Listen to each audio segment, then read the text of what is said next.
There is a great hope now that this peace process, started thanks to Öcalan's initiative, may lead to a peaceful solution. This is a hope. This is the only way out for both the Turkish and the Kurdish people is freedom and democracy. Yeah? So this is why Öcalan's proposal is so important.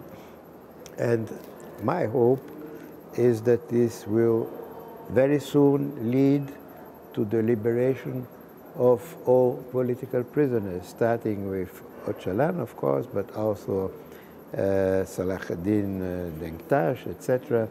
So it's really very important that all these Kurdish and other political prisoners get freedom. Yeah?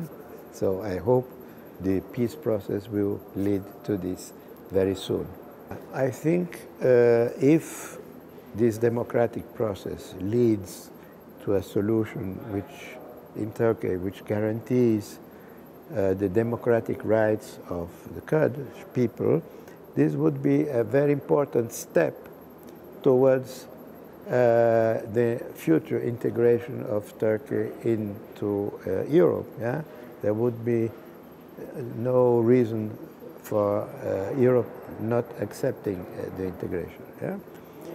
So I think this will be a very, very important step in this direction. Yeah?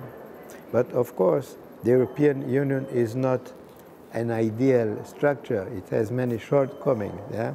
And as an European, I hope also that we will be able to change the European Union into a more democratic and more social and more ecological structure. I think this new European turn towards rearmament, security, prepare for war, invest millions and billions on building war machines is very negative. It's very negative. Huh?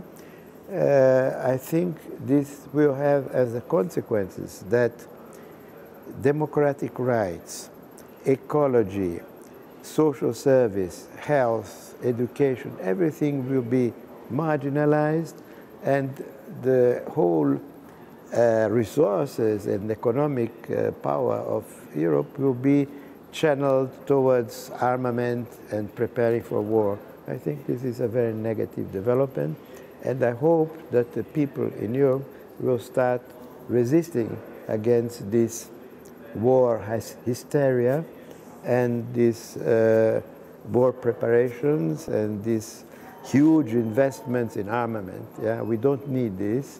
We need more ecological transition. We need more social rights. We need more democracy. And this should be the aim of the change in the European policy. I think that Öcalan's writings are a very, very important contribution for the socialist and revolution movements all around the world to rethink how to deal with the national question, to take ecology as a very serious issue and not something marginal, and to see women's liberation and the leading role of women in our liberation process. These are very, very important contributions. And I think any socialist or revolutionary people in Europe or elsewhere, in Latin America or elsewhere, can learn a lot by reading Öcalan's writings. I think the proposal of democratic confederalism by Öcalan is a very interesting and new way of dealing with the national questions.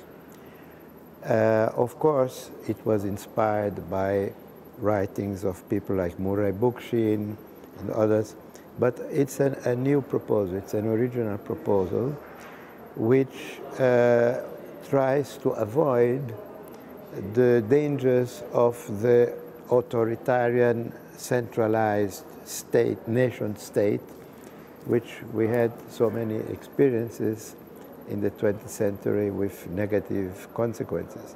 So I think this idea of a democratic confederation is a new proposal. It still has to be practiced in concrete historical conditions to see how it works, but I think it's a very important perspective to go beyond the long history of wars and conflicts around the issue of nation state. One of the most striking aspects of these new movements for freedom and democracy in the Middle East is that the leading role of women in them, yes? And this is obvious both in Iran with the whole movement, women, freedom and peace, yes? And of course Rojava is also a striking example of a democratic, decentralized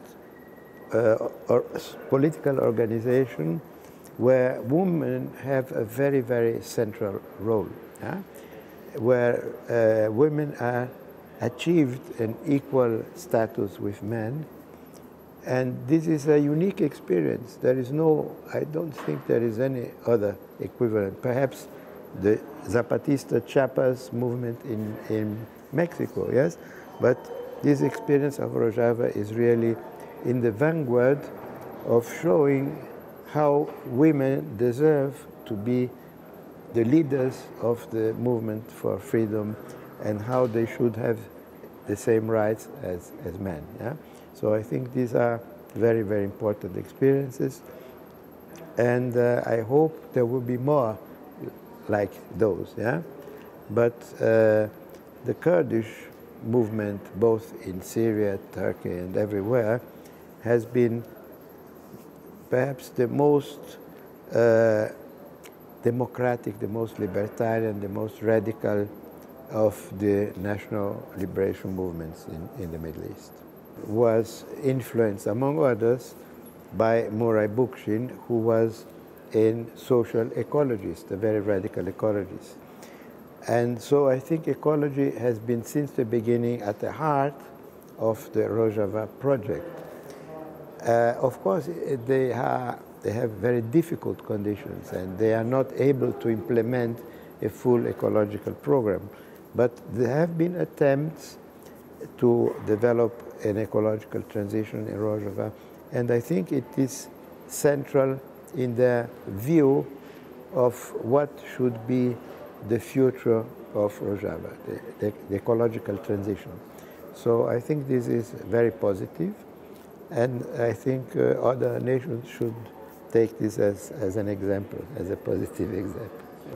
I think, as I said, there is much hope for this peace process, but of course the Kurdish people have to be strong and well organized to be able to win, yeah, the peace process. Yeah? We cannot just wait for it to happen. Yeah? So it's very important that the Kurdish people continue to be active, organized, and fighting for their rights. So I hope this can lead to peace, which is an absolute necessity for both peoples, yeah, the Turkish people and the Kurdish people.